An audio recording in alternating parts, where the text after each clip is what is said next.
On today's show, we have our guest, David Gohl.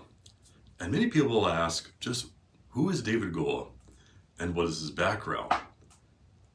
What kind of work has he done? And is he a book author? And has he ever done any professional sports? David Gohl? Well, that's an interesting set of things. I'll just say something very briefly about this. I grew up here in Edmonton, Canada, in a lovely home. My parents were Lutherans from Norway, and so I grew up in a home where the Bible was our sort of daily way of thinking about our life together in the world.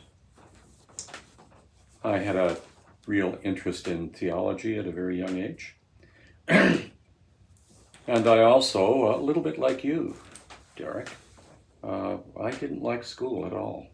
And I found it extremely difficult. So I did play hockey a bit when I was like 12, 13, 14. And there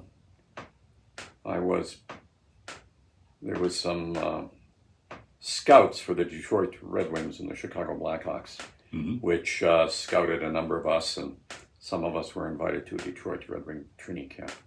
And that was the worst athletic experience of my life. In any case, I discovered there that I really did want to study philosophy and theology. So I'm grateful for that bruising weekend. So I went off to Chicago and studied history and philosophy, the history of religions, theology. So that was a remarkable time for me in Chicago in the 1960s. I learned an enormous amount from that experience, and I also I was in Chicago for about 10 years. So I got a real sense of America as well, and an appreciation of America, even, and certainly deepening my appreciation of Canada.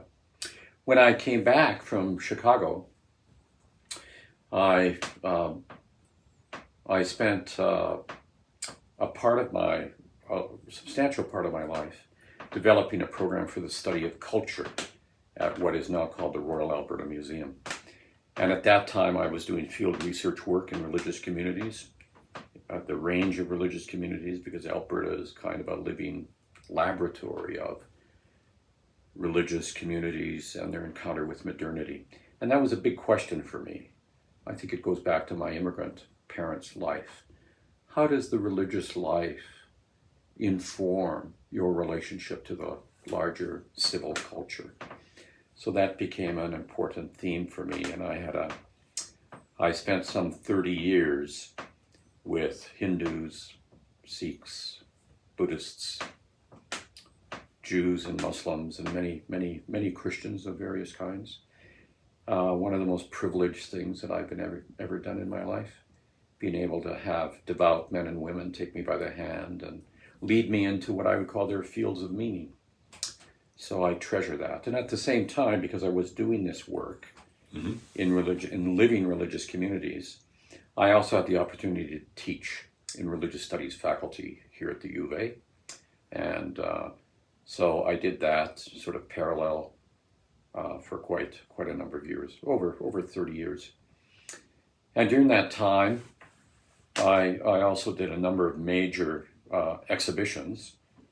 The most notable, I suppose, would be the Anno Domini exhibition, Jesus Through the Centuries, which was an international exhibition. I drew together 300 artistic works from 50 different museums around the world. And using Jaroslav Pelikan's marvelous book, Jesus Through the Centuries, I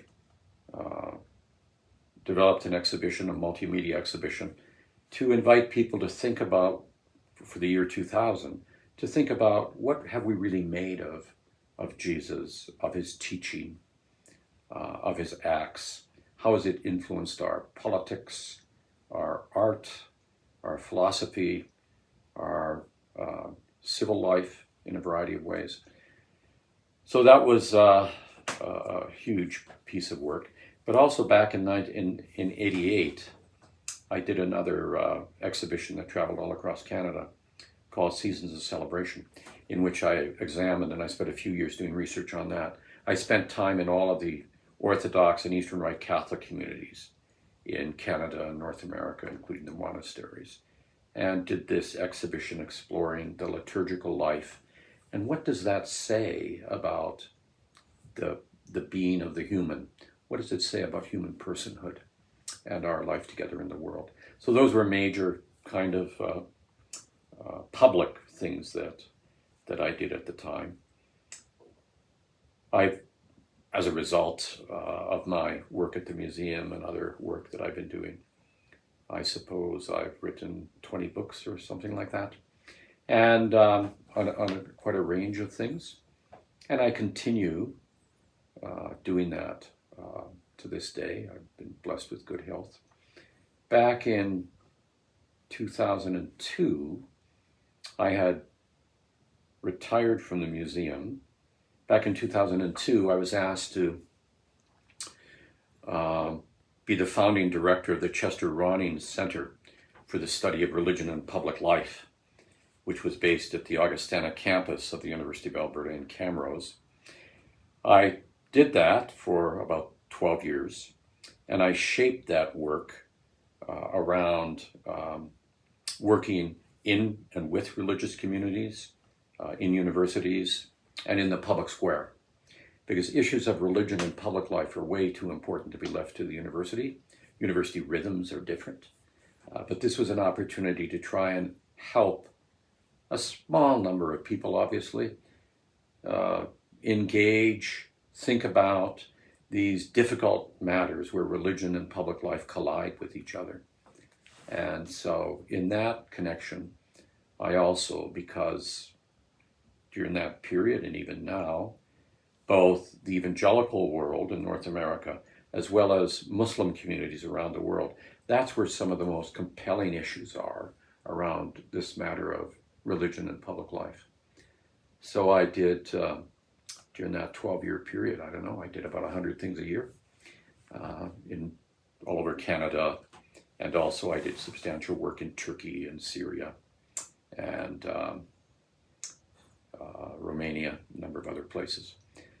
So I'm a little bit, I've been blessed to have a real love of the religious life and the way in which human beings seek to understand meaning and what it means for them to live together in the world. So that has really largely focused my attention. And nowadays I also have podcasts that I do, these with you and others that I do, and continue to teach periodically in a variety of schools. I teach in prison as well. That's an amazing thing to do if one is ever given that opportunity. And then I taught most recently at Newman Theological College, the Roman Catholic Archdiocese Graduate School. And they also have an undergraduate program there these days, as well as at St. Stephen's College. And I've taught at King's in recent years as well, and at a place like the Vancouver School of Theology.